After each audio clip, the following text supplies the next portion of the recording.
ঝকঝকে রূপালী আর সোনালী মুদ্রার গায়ে ফুটে উঠছে ফুটবলীয় শৈল্পিকতা। দক্ষ হাতের ছোঁয়ায় পরম যত্নে প্যাক করা হচ্ছে এক একটা কয়েন। 2026 বিশ্বকাপকে রাঙিয়ে তুলতে পর্দার আড়ালে যুক্তরাষ্ট্রের ফিলাডেলফিয়া মিন্টে চলছে এমনই এক রাজকীয় কর্মযজ্ঞ। ফুটবলারদের চিরচেনা বাইসাইকেল কিকের প্রতিচ্ছবি এবার বন্দী ধাতব মুদ্রায়। শুধু তাই নয়, 2026 অফিসিয়াল এমব্লেমের উপর ফুটবলারের সেই উড়ন্ত শটের ব্যাকগ্রাউন্ডে খোদাই করা আছে লিবার্টি আর ইন গড উই ট্রাস্ট। $50 এই কয়েনটি যেন মাঠে বল আর পায়ের জাদুকরী এক মেলবন্ধন। মুদ্রার উল্টো পিঠে চোখ ফেরালেই গায়ে কাঁটা দেবে যে কোনো ফুটবল ভক্তের। মার্কিন পতাকার আদলে তৈরি ব্যাকগ্রাউন্ডে 3টি হাত উঁচিয়ে ধরেছে ফুটবলের সবচেয়ে কাঙ্ক্ষিত সোনালী ট্রফি ফিফা ওয়ার্ল্ড কাপ।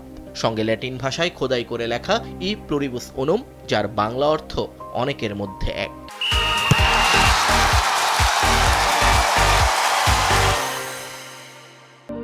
এই মুদ্রাগুলো শুধু কোনো ধাতুর টুকরো নয়, এগুলো ফুটবলের প্রতি আবেগ এবং ইতিহাসের অংশ। যুক্তরাষ্ট্র, কানাডা এবং মেক্সিকোর যৌথ আয়োজনে শুরু হওয়া এই টুর্নামেন্টের স্মৃতি আজীবন ধরে রাখবে এই কয়েনগুলো।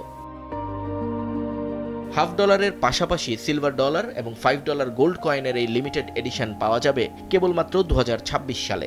গত 4 জুন থেকে শুরু হয়ে গেছে প্রি অর্ডার। আগামী 6 জুলাই পর্যন্ত ক্রেতারা পাবেন বিশেষ ছাড়। প্রতিটি কয়েনের সঙ্গে ক্রেতাদের জন্য থাকছে শতভাগ খাঁটি হওয়ার সার্টিফিকেট। শুধু স্মারক হিসেবে নয়, এই কয়েন বিক্রির লভ্যাংশ চলে যাবে FWC 2026 US ফান্ডে, যা সরাসরি ব্যয় হবে যুক্তরাষ্ট্রের তৃণমূল ফুটবলের উন্নয়নে। নিয়ন মোহাইমেন, সময় সংবাদ।